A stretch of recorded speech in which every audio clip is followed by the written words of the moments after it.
नमस्कार। पिछले वीडियो को अगर प्रस्तावना मान लिया जाए तो आज का यह वीडियो प्रैक्टिकल कहा जा सकता है।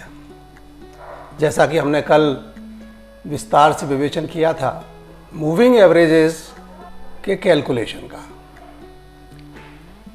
यह हमारे 200 स्टॉक की यह सूची है, आप देख ही रहे हैं स्क्रीन पर।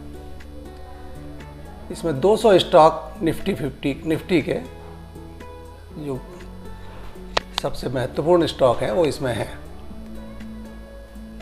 पहले कॉलम में हमने उन सारे स्टॉक की सूची ली है, दूसरे में करेंट मार्केट प्राइस।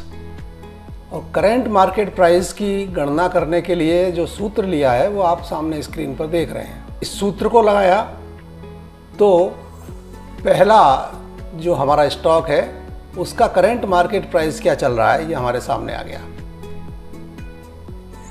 इसे हमने कंट्रोल सी दिया, कॉपी कर लिया और शेष सभी स्टॉक पर उसको पेस्ट कर दिया तो सभी स्टॉक की मार्केट प्राइस हमें प्राप्त हो जाएगी। यही विधि यहाँ हमें कंट्रोल वी देना है, सारी मार्केट प्राइस करंट की आ जाएगी। जैसा कि पहले से चूंकि इसमें अंकित थी तो वो पहले यथावत रही। इसके बाद 100 DMA का सूत्र आप सामने देख रहे हैं। यहाँ आखिरी में जो 100 लिखा है यह सूत्र इस्तेमाल किया और पहले की तरह यहाँ यूज़ करने के बाद में इसको कॉपी करके से सभी स्टॉक पर लगा दिया तो यह हर स्टॉक की 100 DMA की करंट वैल्यू आ गई। इसके बाद नंबर आया 9 DMA का। 100 के स्थान पर हमने यहाँ 9 कर दिया और ये पूरे 9 DMA का कैलकुलेशन हमारे को प्राप्त हो गया। 9 की जगह इसी प्रकार 20 कर दिया तो 20 का मूविंग एवरेज और 200 कर दिया तो 200 का मूविंग एवरेज। इसके बाद नंबर आता है वॉल्यूम का। इन सब का हम कैसे उपयोग करेंगे ये भी हम बात करते हैं। वॉल्यूम का सूत्र आप देख रहे हैं। इसी तरह से आप एक स्टॉक का निकाल कर से सभी पर उसे पेस्ट कर देंगे और हर स्टॉक का वॉल्यूम हमें प्राप्त हो जाएगा। एवरेज वॉल्यूम पिछले 30 दिन का जो एवरेज वॉल्यूम है वो इसमें इंडिकेशन आएगा। क्लोज वैल्यू जो नज़दीकी क्लोजेस्ट वैल्यू है वह हमको प्राप्त हो जाएगी। दिन का लो कहाँ है और हाई कहाँ है ये लो और हाई पर हमें प्राप्त होगा। GTT लो हमको बताता है कि पिछले 50 दिन का लोएस्ट वैल्यू क्या है इस स्टॉक का। जैसे जील स्टॉक की हम बात कर रहे हैं तो जील स्टॉक का लोएस्ट वैल्यू पिछले 50 दिन का यह है।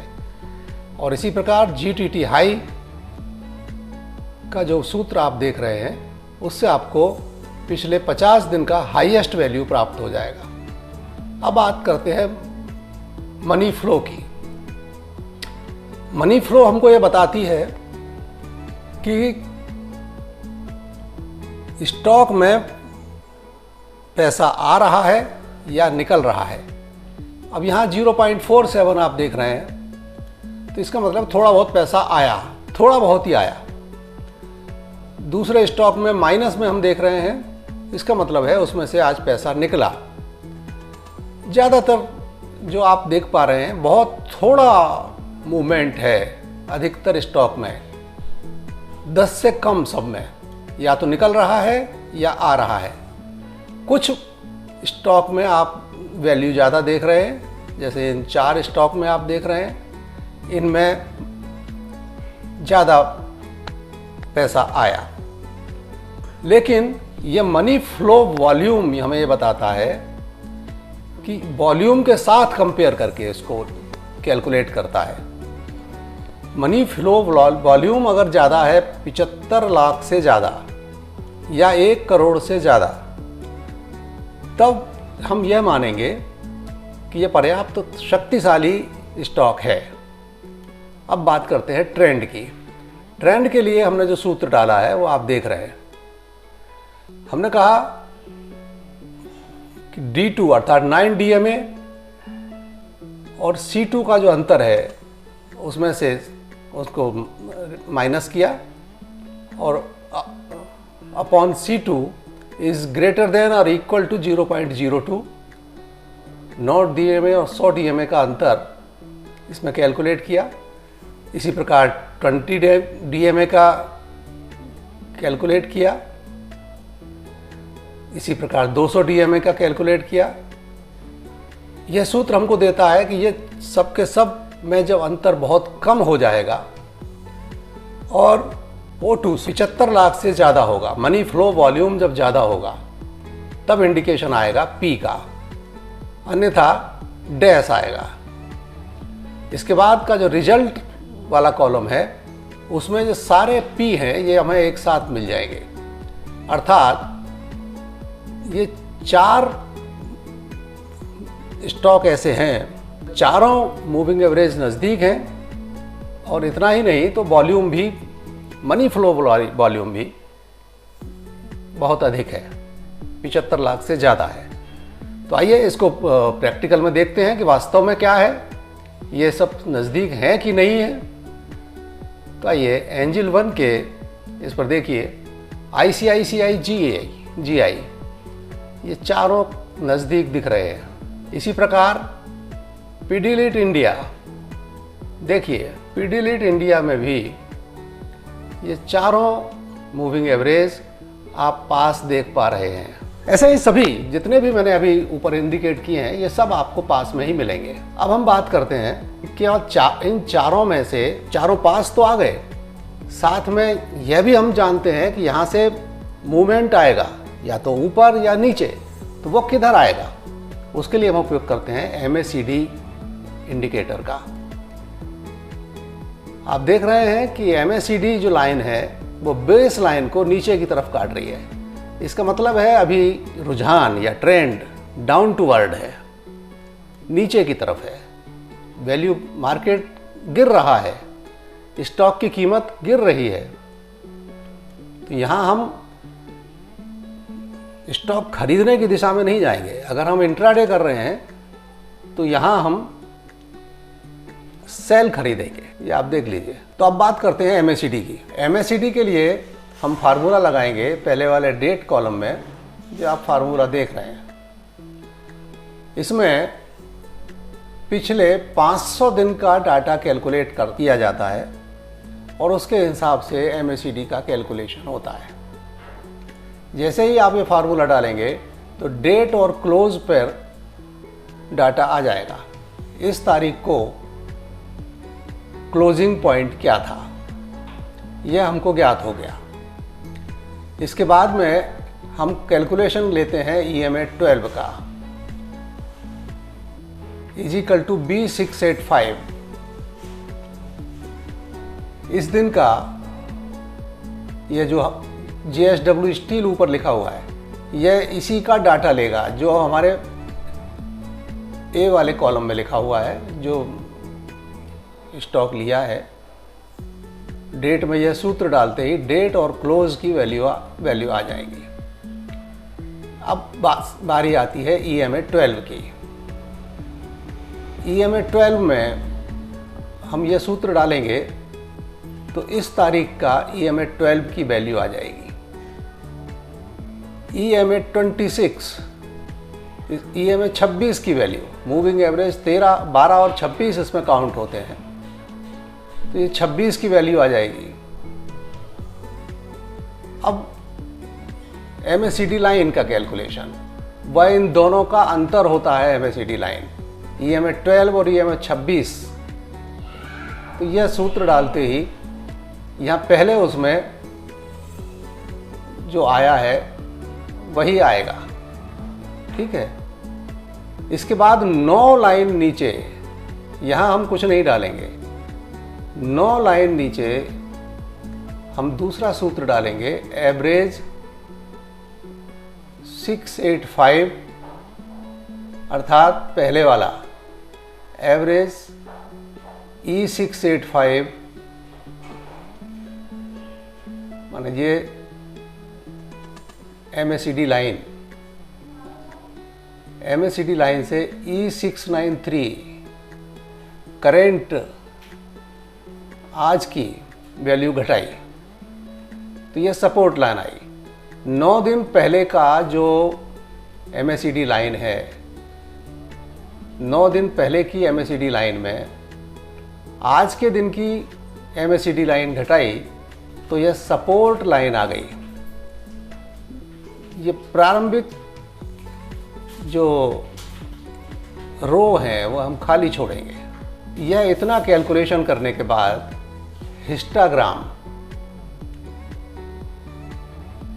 हिस्टोग्राम का कैलकुलेशन आखिरी में करेंगे। इसके बाद चूंकि डेट और क्लोज की वैल्यू ऑटोमेटिक फिल अप हो गई है, EMA 12 से लेकर हिस्टोग्राम तक पहले हम MACD लाइन तक की, यहाँ तक की कॉपी कर लेंगे। इसे हम कॉपी करेंगे और इसके बाद में इसे नीचे तक चिपका देंगे, पेस्ट कर देंगे। इसके बाद हम 90 दिन में सपोर्ट लाइन की लिए यह सूत्र डालेंगे और फिर इसके बाद हम इसे कॉपी करेंगे। 693 को कॉपी किया, रो को, क्लोज को नहीं, क्लोज तक तो हम हो चुका था। EMA 12, EMA 26, MACD line, support line, इसको कॉपी किया और इसे फिर नीचे तक पेस्ट कर दिया। पूरे जो 350 दिन का डाटा है वह हमको प्राप्त हो गया।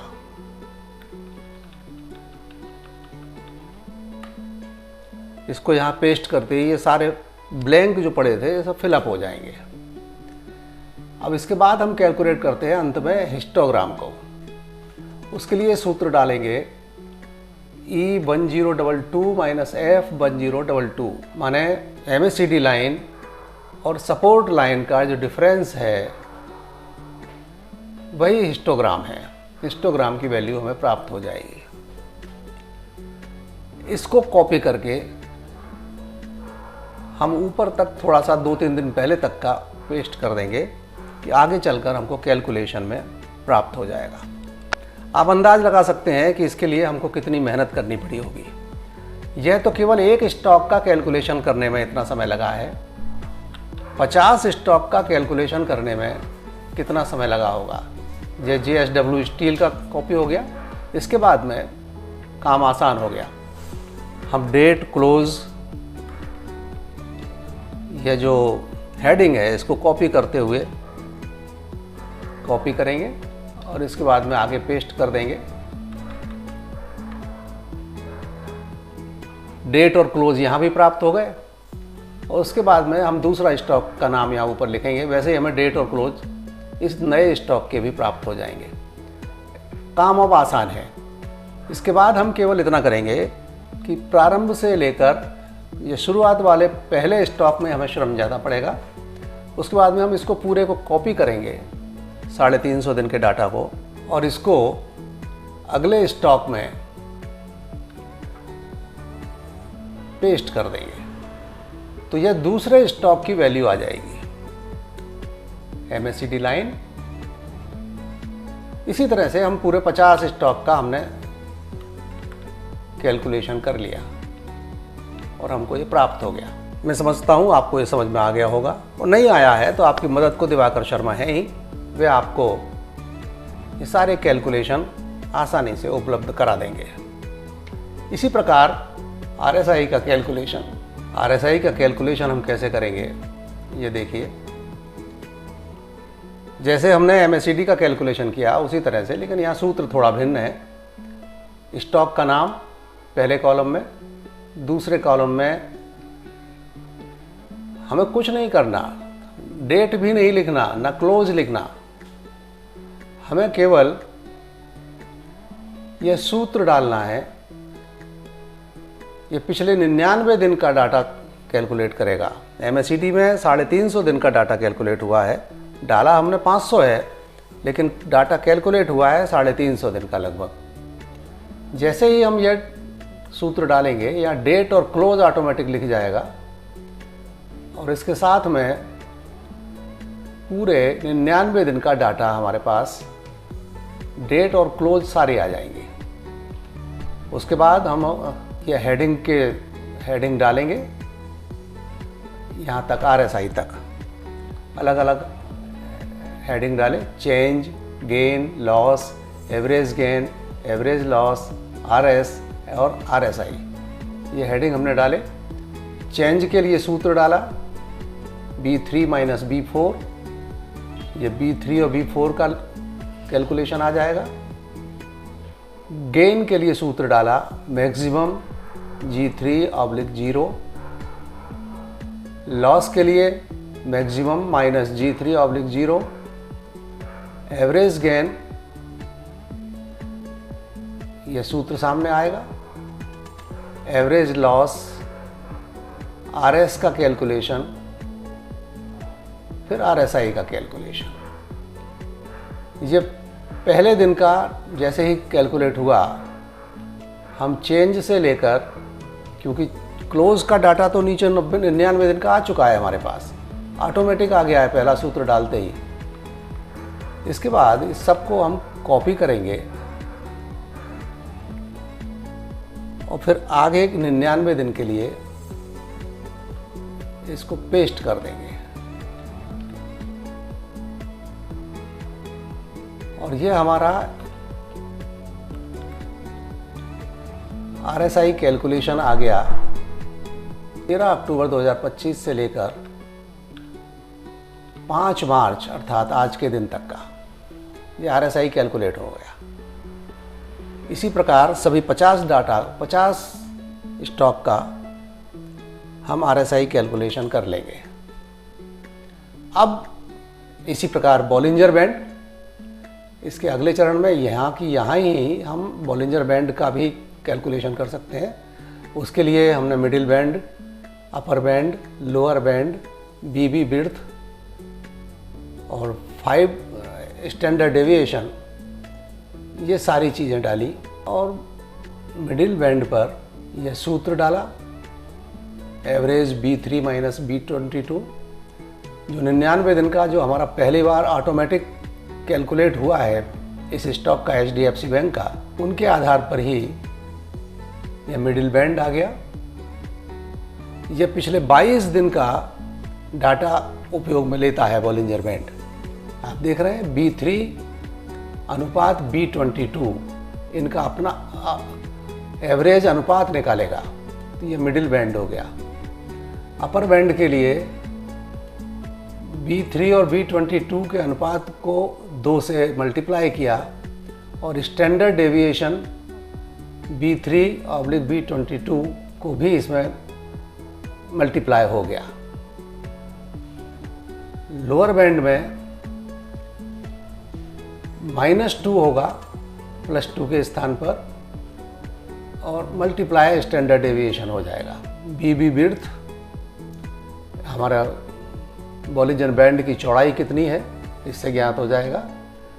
और ये स्टैंडर्ड डेविएशन का कैलकुलेशन, STDEV B3/B22, सिंपल। इसमें हमको कोई ज़्यादा मेहनत नहीं करनी पड़ी, केवल इतना किया कि मिडिल बैंड का हमको कैलकुलेशन में एक दिन पहले का मिडिल बैंड की भी जानकारी आवश्यक होती है, तो इसको हमने कॉपी किया और यहाँ नीचे पेस्ट कर दिया, तो हमें 2 दिन का मिडिल बैंड प्राप्त हो गया। ऐसा हम हर स्टॉक के साथ करेंगे। एक बार अगर RSI का कैलकुलेशन कर लिया तो बॉलिंजर बैंड का भी साथ साथ होता जाएगा। अब अपन बात करते हैं इस कैलकुलेशन का हम उपयोग क्या करेंगे। ये देखिए, बॉलिंजर बैंड की सबसे पहले बात करें। बॉलिंजर बैंड के लिए हमने सूत्र डाला है कि या तो मिड बैंड के अप है अगर कोई स्टॉक तो मिड U आएगा, अगर बॉलिंजर बैंड के नीचे मूवमेंट जा रहा है तो मिड L आएगा लिखा हुआ हमारे इस ट्रेंड में, इसके साथ ही अगर बोलिंजर बैंड के अपर बैंड को स्टॉक की कीमत स्पर्श कर रही है तो वहाँ अप आएगा, और लोअर बैंड को अगर स्पर्श कर रही है तो लो आएगा। यह बोलिंजर बैंड का हमें ट्रेंड पता चल गया।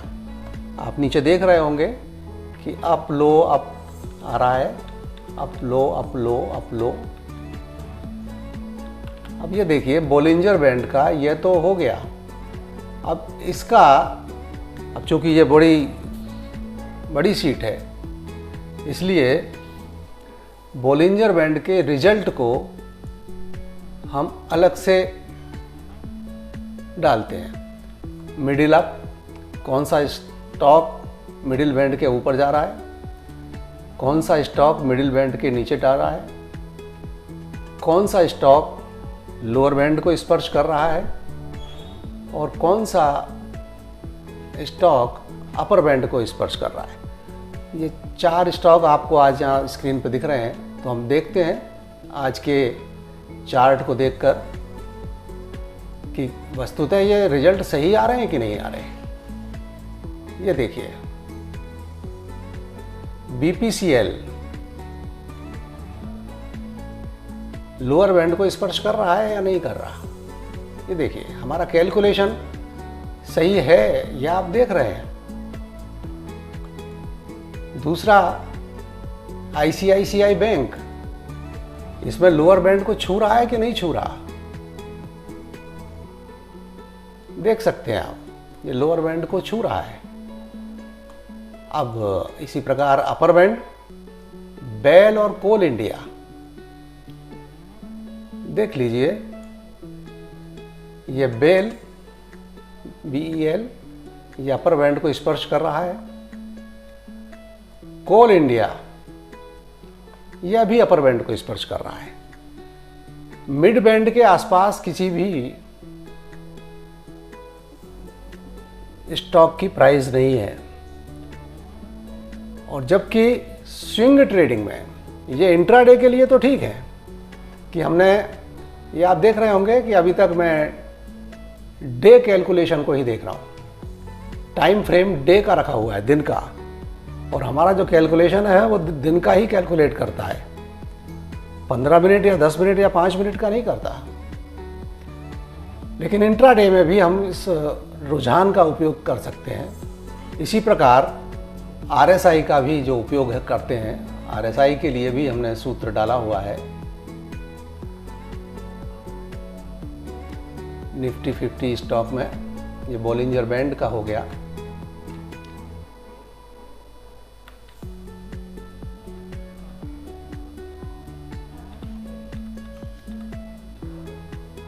RSI is greater than 50 और lower than 50, RSI less than 30 और greater than 70। अगर इन पर कहीं है RSI तो वो हमें इंडिकेशन मिलेगा।